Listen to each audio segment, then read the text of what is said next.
How to replace a hidden element on a Wolf Range Mod #DF486G smaller oven. I checked continuity on the small oven element already at the harness and have the new element here, just need to know how to remove the small oven hidden bake element.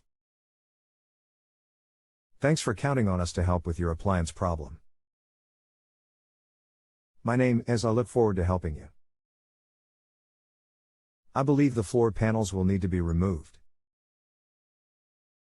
The URL below shows the breakdown of the oven parts.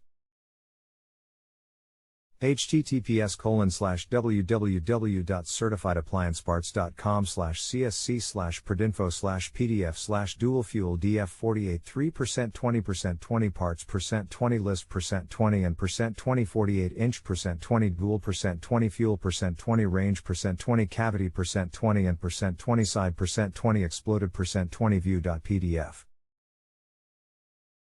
If you have a home improvement or appliance question and want to chat with an expert now, visit justanswer.com/ythi.